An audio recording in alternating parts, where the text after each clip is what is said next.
La team, je suis trop excité pour cette petite vidéo qu'on va passer ensemble. Dans cette vidéo, comme vous l'avez vu sur le titre, je vais vous donner 5 anecdotes que j'ai vécues à Spire Academy. Et la petite surprise que vous avez aussi vue dans le titre, je vais vous emmener jouer à Spire Academy comme ce que j'ai pu faire par le passé. Donc sans plus tarder, c'est parti pour la vidéo sur Spire Academy.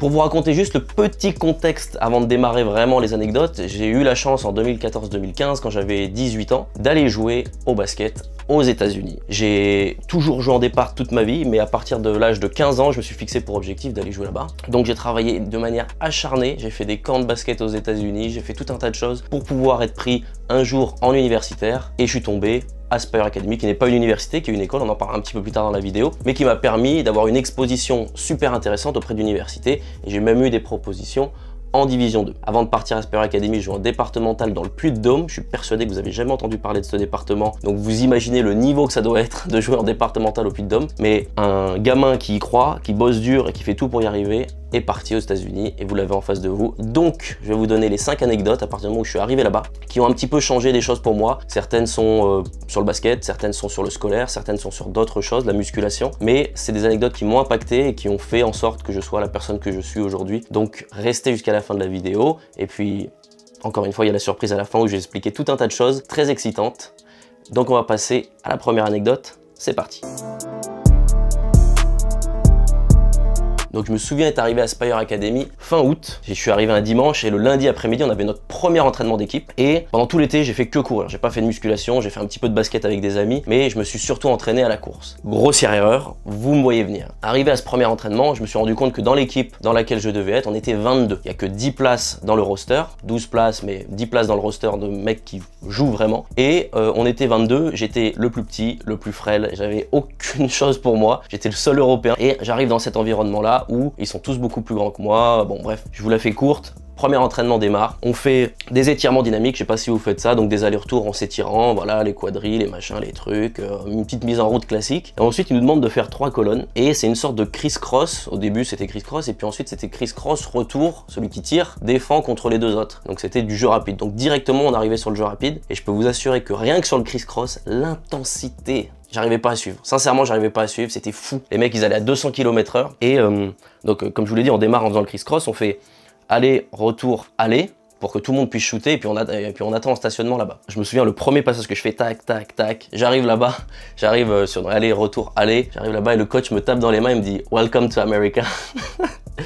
Pour montrer l'intensité qu'il y avait, j'étais essoufflé, alors que pourtant j'avais fait que courir pendant tout l'été, hein. J'étais vraiment physiquement, on faisait de la prépa sur piste, j'étais le roi de la piste. Mais sur le terrain de basket, j'ai senti l'intensité, j'ai senti que il y avait de l'agressivité, il y avait de l'envie, et là j'ai vraiment commencé à me poser des questions. Bref, on fait cet exercice-là, on fait du jeu rapide, j'ai vraiment du mal, enfin très compliqué ce premier entraînement. Et donc on fait 1 heure d'entraînement, voilà, sur différentes situations, notamment sur le jeu rapide parce qu'il voulait qu'on aille vite, qu'on joue vite. Et ensuite, il nous fait 4 équipes de 5 et 2 équipes de 6, enfin 2 équipes de 5 et 2 équipes de 6. Et on fait, donc il y avait 2 terrains et on fait des sortes de matchs en 20 points et puis ensuite on croise et puis machin et puis truc. Donc on fait 1 heure d'entraînement et ensuite 2 heures de scrimmage en fait où on fait du jeu. Donc il y avait des arbitres qui étaient là, il y avait un coach par terrain qui nous donnait des consignes, etc. Et je vous rappelle que je suis le seul européen, que je suis le plus frais, le moins physique, j'ai rien qui joue en ma faveur. Je ne touche pas un ballon pendant 2 heures. Je vous assure que c'était horrible, je faisais que défendre. J'étais meneur de jeu mais on me donnait pas la balle.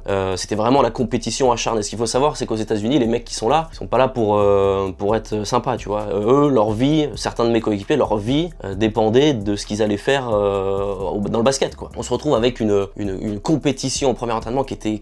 Enfin, j'ai jamais connu ça. Franchement, j'ai jamais connu ça. Je touche pas un seul ballon. Au fur et à mesure des entraînements, alors je fais le truc, c'est que les seuls moments où je touchais la balle pendant la première semaine, c'était quand je prenais des rebonds et quand j'interceptais la balle. Donc je me suis dit, je vais défendre comme un acharné et je vais sur chaque rebond. Je m'en fous. Dès que j'ai la balle, je cours vers l'avant. Si je peux aller au cercle, je vais au cercle. Sinon, voilà. Donc vu que je pouvais pas vraiment aller au cercle par rapport à mon physique, je m'arrêtais souvent derrière la ligne à 3 points pour tirer direct en première intention. Et vu que j'étais plutôt à droite, c'était assez marrant, mais enfin ça marchait. Mais c'était vraiment un premier entraînement compliqué, quoi, où tu sens que je parlais pas très bien anglais. Les mecs, franchement, c'est pas tes potes. J'avais été choisi en dernier. Là-dessus, on avait fait une petite draft. J'avais été choisi en dernier. Vraiment cata. Et à la fin des 2 heures, donc là, ça faisait 3 heures qu'on était en train de s'entraîner. Le coach nous dit, vous mettez sur la ligne de fond. L'équipe A et B, vous partez, vous faites suicide en 32 secondes. Dès que ça sonne, au bout de 32 secondes, c'est l'équipe 3 et barricade, vous faites des suicides pendant 32 secondes. On avait 20 suicides à faire non-stop comme ça. Donc un groupe passait 32 secondes de suicide, et ensuite c'était à l'autre de passer 32 secondes, puis 32 secondes, puis 32 secondes, et on alternait comme ça 20 fois. Voilà le premier entraînement que j'ai vécu là-bas. Et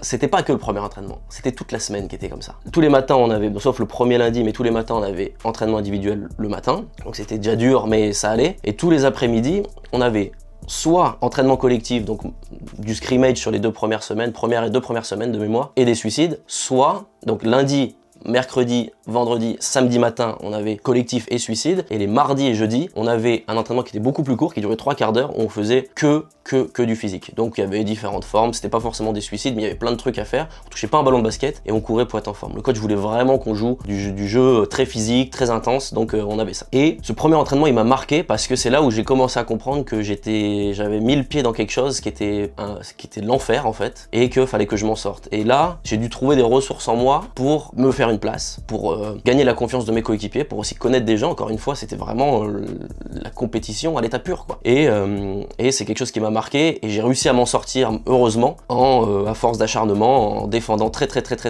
dur. Je me souviens d'un entraînement, c'était la deuxième semaine, je me dis là, j'en ai plus rien à faire. Si jamais j'en blesse un, j'en ai rien à faire. Franchement, c'est horrible ce que je suis en train de vivre. Je touche pas une balle, on me parle pas, etc. Pas de problème, ils veulent la jouer comme ça, on va la jouer comme ça. Et c'est comme ça, au fur et à mesure, que j'ai réussi à me faire respecter, et plus tard, à gagner une place dans l'équipe première de Spire Academy, puisqu'il y avait une équipe 1, une équipe 2. Et c'est quelque chose dont je suis très fier, et c'est quelque chose qui m'a forgé encore aujourd'hui, où j'ai plus forcément peur de l'adversité, et je suis capable, notamment grâce à cet entraînement, mais par rapport à d'autres choses aussi, de m'y mettre, et puis de relever les manches, et puis de y aller, quoi, de faire de la compétition. Donc voilà, c'était le premier entraînement, la première anecdote, et on passe du coup à la deuxième anecdote. La deuxième anecdote, qui est une anecdote plus scolaire. À l'époque où j'étais parti à Spire Academy, c'était pas comme aujourd'hui, ce n'était pas une école. Aujourd'hui, c'est une école avec des profs où on va en cours, on fait tout ça. Là, à l'époque, moi, je n'allais pas vraiment en cours. J'avais juste un cours de TOEFL pour la langue, pour prouver que je savais suffisamment parler anglais, et un cours de ACT.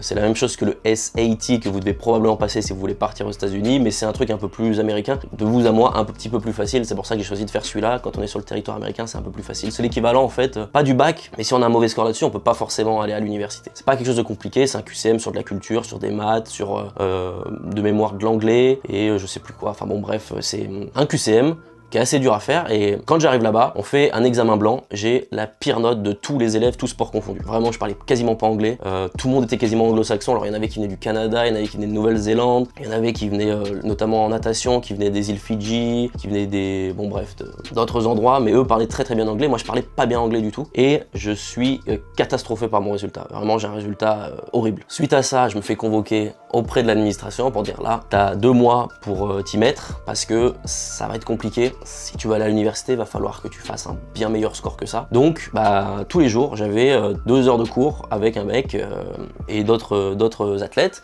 et on prenait le cours de ACT, donc les différentes matières. Le lundi, c'était anglais, le machin, le truc, bon, peu importe. Et au bout de 2 mois, je passe un examen blanc, un peu la même chose que le premier, pour voir l'évolution. Soit on a une bonne note et on est prêt à passer le vrai examen, soit on a une mauvaise note et les cours continuent, et puis ensuite on refait un examen blanc, et puis si les notes sont bonnes, on passe. Enfin voilà, ça continuait comme ça toute la saison. Donc potentiellement, au bout de 2 mois, je pouvais ne plus jamais avoir cours de la saison. Donc, deuxième examen blanc, j'avais charbonné de fou, j'avais travaillé dur, j'avais fait des progrès en anglais aussi, bien évidemment. Et allez savoir pourquoi, même moi j'ai toujours pas compris. Passe l'examen blanc, et je retrouve la dame qui s'occupe de l'administration, qui arrive, elle me fait un grand hug, un grand câlin, elle me dit wow, congratulations, I know you will do it, machin et tout. Je dis qu'est-ce qu'elle me dit celle-là? Et je comprends pas, parce que j'ai pas eu les résultats, mais elle avait l'air d'être contente, donc ça me faisait plaisir de rendre quelqu'un content, tu vois. Et on a rendez-vous avec elle en individuel tout l'après-midi, donc c'était 5 minutes par élève, pour dire là va falloir que tu continues, là va falloir que tu améliores dans tel truc.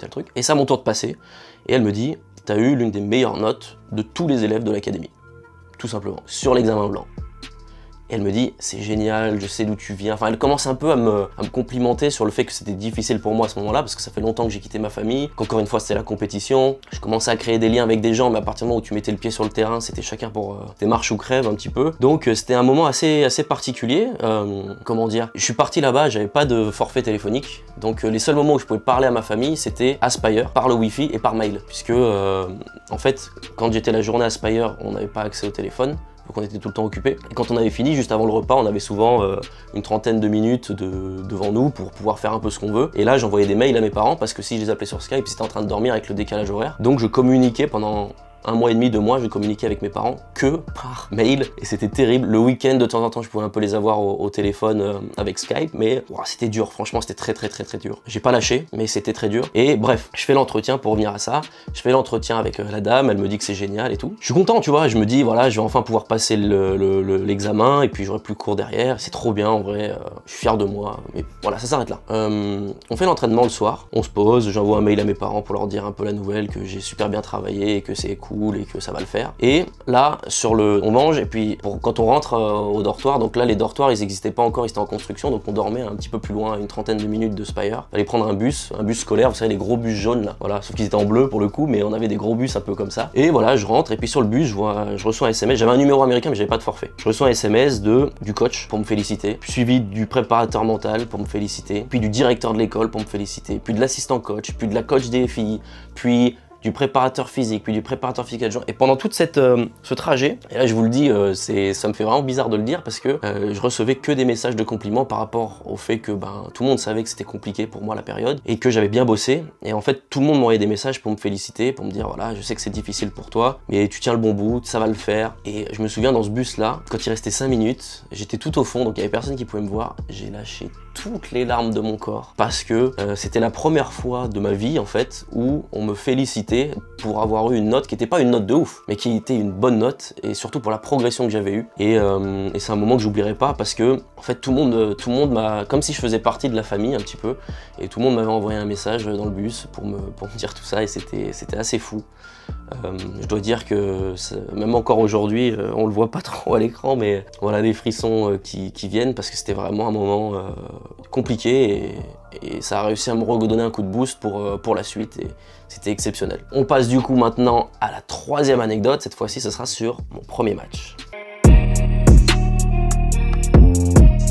Donc petit rappel, on est 22 dans l'équipe Prep School, dans le groupe Prep School, et l'équipe première va jouer son premier match à domicile, avant l'équipe 2, avant tout ça. Et c'était un petit événement, la semaine d'avant l'entraînement, là donc c'était début octobre de mémoire. La semaine d'avant, on se l'a buté aux entraînements, c'était les derniers préparatifs avant de pouvoir faire les matchs et tout. Et moi j'étais vraiment déterminé pour jouer, mais je m'attendais pas du tout à faire partie du roster. Franchement, c'était juste, voilà, je donne le max de ce que je peux faire et puis on voit après si je peux jouer ou pas. Et je me souviens, je mettais des grandes pressions au meneur de l'équipe adverse, enfin au meneur de l'équipe adverse de l'entraînement, donc le meneur titulaire quoi. Et il y a un moment où je donne tout, c'était vers la fin de l'entraînement, j'étais cramé et donc ce qu'il faut savoir quand on s'entraînait sur les matchs, c'est qu'il n'y avait pas de règle de 8 secondes à l'entraînement, c'est-à-dire qu'on se mettait des pelés tout terrain, il n'y avait pas de sortie et c'était non-stop, c'est-à-dire quand il y avait un panier, on faisait vite la remise en jeu, donc en fait c'était vraiment non-stop. Et je lui mets une pression tout terrain et il met je pense 15 secondes à remonter la balle. Et là, il me met un coup de coude dans le thorax juste ici, je tombe par terre, respiration coupée et je me relève. Donc le jeu s'arrête, je me relève, je dis non c'est bon, j'y retourne. Je lui remets une pression et là, il pose la balle et il me met un coup de coude au niveau du visage. Donc là, moi j'ai pas répondu parce qu'il était beaucoup plus costaud que moi. Et donc on est séparés et l'entraînement continue, juste on se sépare, on se calme et puis on repart derrière. Et à la toute fin de l'entraînement, le coach nous réunit au milieu et nous dit, ça c'était l'entraînement juste avant le match, hein, et nous dit, vous travaillez dur, vous mettez de l'intensité, c'est bien, mais j'en ai vu qu'un seul, qui a vraiment envie de faire partie du roster, et c'est Mathis. Et là, je savais même pas qu'il allait parler de moi, je dis, quoi. Et il dit donc lui, il fera partie du roster ce week-end, c'est le premier. Demain matin, on a encore une séance, donc on avait quand même entraînement le jour de match, mais c'était plus court et un peu moins intense. Et là, va falloir gagner sa place. Donc moi j'y vais, je savais que je faisais partie du roster, il fait un roster franchement, les 10 meilleurs, enfin les 9 meilleurs plus moi, il en a mis 10, et vient le match. Donc voilà, on joue contre c'était une junior college, une des meilleures de l'Ohio, on joue, etc. Et là, il fait rentrer la première rotation, puis la deuxième rotation, et puis il refait rentrer un titulaire, etc. Et en fait, je me rends compte qu'il fait une rotation à 7, et puis il reste, je sais pas, 42 secondes, un truc comme ça avant la mi-temps. Ce qu'il faut savoir, c'est qu'en prep school et en universitaire, c'est 2 mi-temps de 20 minutes, c'est pas des quarts-temps. Et il reste, voilà... je crois que c'était 38 ou 42, enfin il y a un truc moins d'une minute mais vraiment pas beaucoup. Et il me fait rentrer sur le terrain et je fais juste une défense et une attaque, je donne la balle, le mec loupe le buzzer et puis voilà. Et je suis rentré sur le terrain, Je faisais partie des 8 qui sont rentrés sur le terrain lors du premier match, juste grâce au mérite. Et ça, c'est une valeur que met Spire en avant, c'est si tu travailles dur, si tu démarres de très bas mais que tu progresses, et à un moment où tu seras récompensé en étant sur le terrain. Et ça, c'est quelque chose qui m'avait marqué parce que j'étais loin d'être le meilleur. Je pense que sur les 22, il y en avait bien 15 qui auraient mérité de rentrer sur le terrain avant moi. Mais le fait que j'ai tout donné aux entraînements, que je fasse les efforts, que je me taise et que j'y aille et que je râle jamais et que je suis un bon coéquipier, et ben ça m'a donné l'opportunité, tout simplement, de rentrer sur le terrain, de jouer et d'apporter ce que j'avais à apporter. Donc j'ai fait partie, lors du premier match de championnat, du roster, non seulement du roster, mais de la rotation. Et voilà, et je me souviens, pour la petite anecdote, envoyer un SMS au préparateur mental pour lui dire j'ai réussi. J'ai été dans le roster, merci de m'avoir aidé aussi parce que j'avais eu des entretiens avec lui parce que là c'était compliqué pour moi, encore une fois, comme je vous le dis, c'était vraiment chaud hein, les premières semaines. Et donc on avait fait un travail avec lui sur tout ça, presque comme un psychologue en fait. Et du coup j'avais envoyé un SMS, il m'avait dit félicitations, tu mérites, j'aurais aimé être là, enfin bon bref, peu importe. Du coup voilà, sur la troisième anecdote, et donc on passe maintenant à la quatrième anecdote.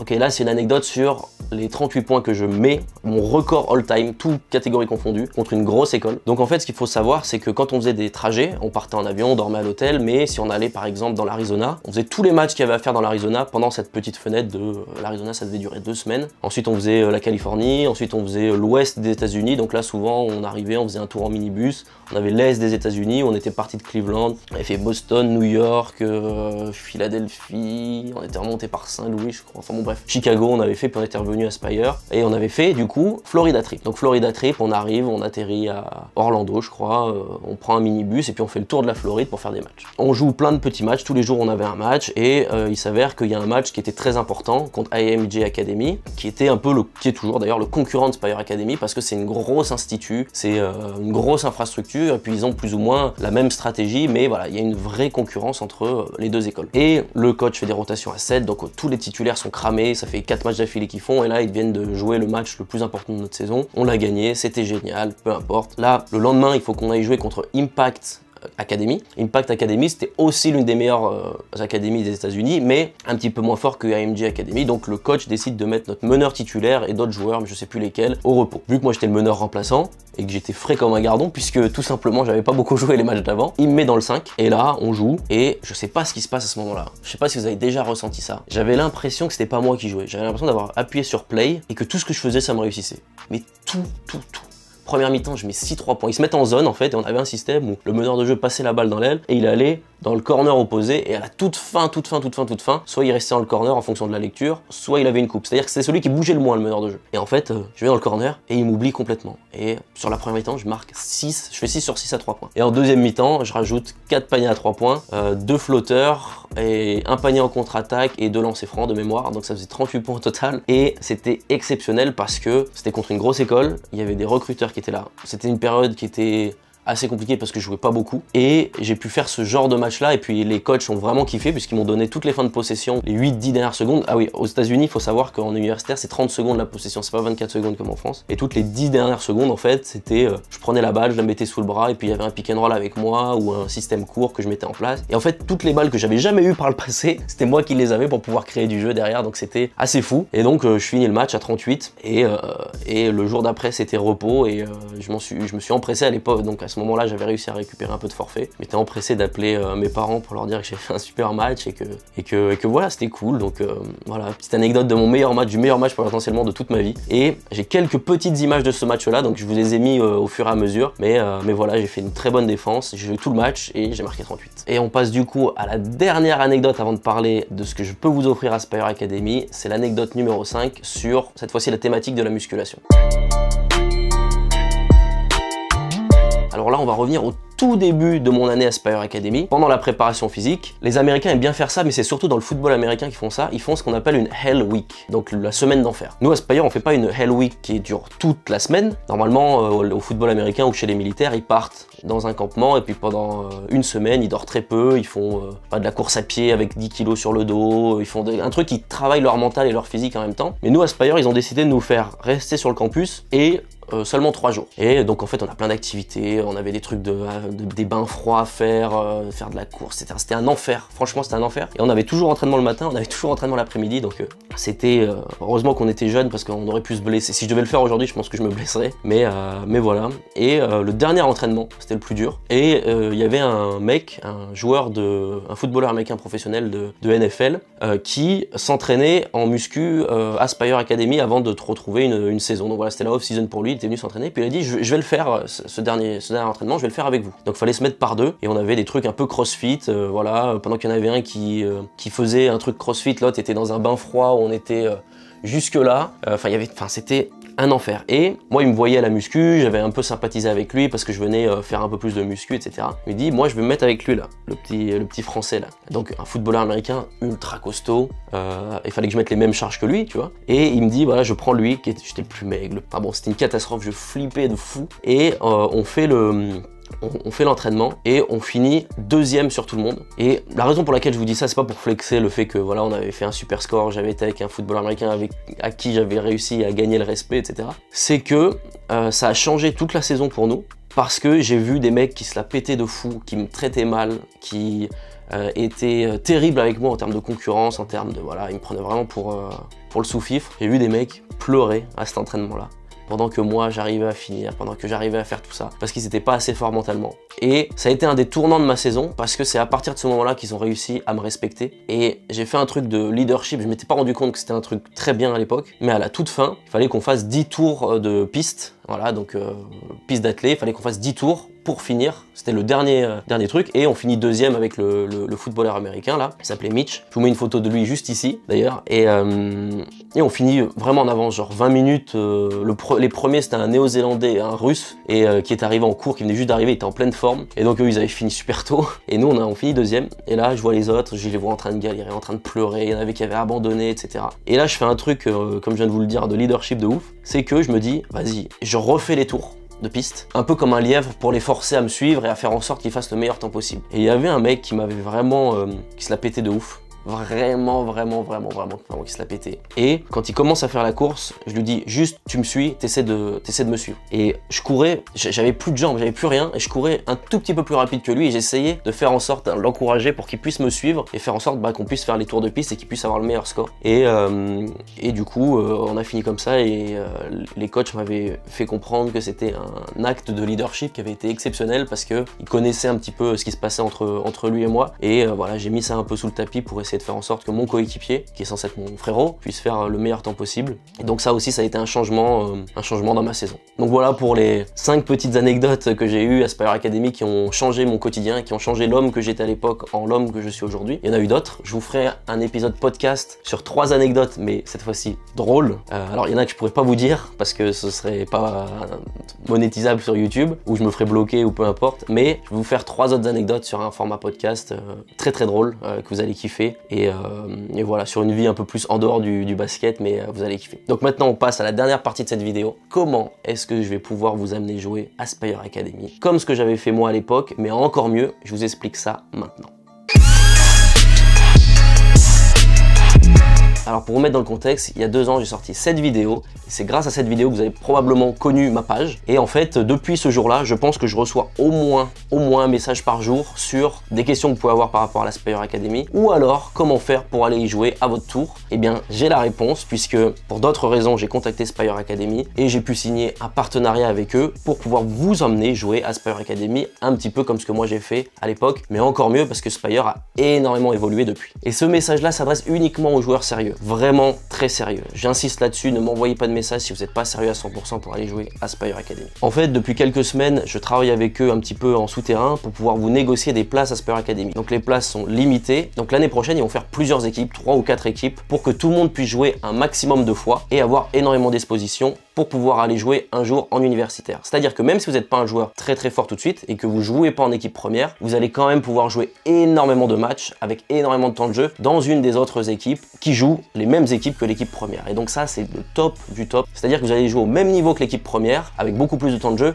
Bien sûr, vous allez gagner moins de matchs si vous êtes dans une équipe un petit peu inférieure, mais au moins les universités vont pouvoir vous voir jouer. Vous allez pouvoir vous créer des highlights, vous allez pouvoir potentiellement, si vous n'arrivez pas à trouver en universitaire, trouver un club en France, etc. Et surtout pouvoir vous entraîner s'entraîner tous les jours, plusieurs fois par jour, excessivement dur pour pouvoir progresser et devenir le basketteur que vous rêvez d'être. Et pour vous dire que Spire Academy c'est devenu un truc de ouf, au moment où je vous parle, Spire Academy vient de signer le meilleur coach high school de tous les temps. C'est un mec qui coachait à Montverde l'année dernière et qui vient de signer plusieurs années à Spire Academy. Ce coach, c'est Kevin Boyle. Pour vous faire un petit peu son CV, ce coach-là a fait des saisons où il n'a pas perdu un seul match et il a coaché beaucoup de joueurs qui sont des superstars NBA aujourd'hui, comme Cade Cunningham, Joel Embiid, Kyrie Irving, RJ Barrett, Ben Simmons, D'Angelo Russell et bien d'autres, mais surtout le dernier en date, Cooper Flagg. Et oui, ça a été le coach de Cooper Flagg en high school et il vient de signer à Spire Academy. Donc vous pouvez avoir l'occasion de vous entraîner avec le meilleur coach de tous les temps de high school. Ça, c'est pas fort. Bref, pour pouvoir postuler, il faut que vous remplissiez le document qui est en description ou alors en commentaire épinglé ou alors sur le QR code qui est juste là. Et je veux que vous me prépariez une vidéo de highlight ou une vidéo de votre meilleur match où vous me donnez le numéro que vous êtes et puis je vais regarder ça. Potentiellement vos bulletins scolaires et potentiellement le budget que vous êtes capable de mettre pour votre année à Spire Academy. Souvenez-vous que Spire Academy va devenir la meilleure école de basket de tous les États-Unis dès la saison prochaine. Donc bien entendu, ce n'est pas une aventure gratuite. Tout le budget va couvrir votre logement, les déplacements que vous allez faire, la nourriture, vos maillots, vos entraînements, va tout couvrir de A à Z. La seule chose que vous aurez à dépenser, ce sera vos dépenses personnelles. Mais pour ça, il faut être capable d'avoir un budget. Alors parlez-en avec vos parents. Qu'est-ce que vous êtes prêt à mettre sur la table pour pouvoir aller jouer à Spire Academy? Et une fois le document rempli, moi-même, je vais vous envoyer un mail pour vous dire si on peut potentiellement aller plus loin ou alors si c'est pas possible parce que Spire Academy n'est pas forcément intéressé par votre profil. Spire Academy ne va pas s'intéresser forcément à votre niveau de jeu, mais plutôt à si vous êtes une bonne personne, si vous avez pourquoi pas de bons résultats scolaires et dans un troisième temps, ce sera votre niveau de jeu. Mais encore une fois, ils ont suffisamment d'équipes pour que tout le monde puisse jouer l'année prochaine. Cette proposition fonctionne pour les garçons de high school, donc de lycée et pour la prep school, pour les filles également. Et si vous faites partie d'autres sports qui sont présents à Spire Academy, je vous fais la liste autour de moi, eh bien je vous invite à m'envoyer directement un mail à l'adresse mail qui se met juste ici et je vais vous expliquer la procédure à suivre parce que pour vous aussi, c'est possible d'aller à Spire Academy même si c'est pas pour le basket. Et enfin, pour les budgets vraiment très serrés, je sais que c'est potentiellement beaucoup d'argent d'aller jouer à Spire Academy, ne vous inquiétez pas, ils proposent aussi différents camps de basket et donc vous allez pouvoir vous entraîner à Spire Academy sur le campus avec les meilleurs entraîneurs possibles et donc progresser à vitesse grand V. Et ça, je vous invite également à m'écrire par le mail qui est juste ici et je vous expliquerai également eh bien, la procédure à suivre. Bref, je suis vraiment excité de vous offrir cette possibilité d'aller jouer à Spire Academy. De plus, ils m'ont invité du 1er au 4 avril de cette année. Je vais pouvoir vous faire un vlog et une vidéo où je vais vous expliquer un petit peu comment ça se passe à Spire Academy et puis vous montrer un petit peu les infrastructures et potentiellement certaines personnes sur place qui vont pouvoir répondre à vos questions. Donc si vous avez des questions à leur poser, dites-le moi dans les commentaires. Et maintenant, je vais vous dire au revoir avec ce petit clip de Spire Academy pour vous montrer les infrastructures. Je vous dis à très vite, c'était Coach Mathis. Je suis vraiment très excité de vous offrir cette opportunité. Ciao!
you.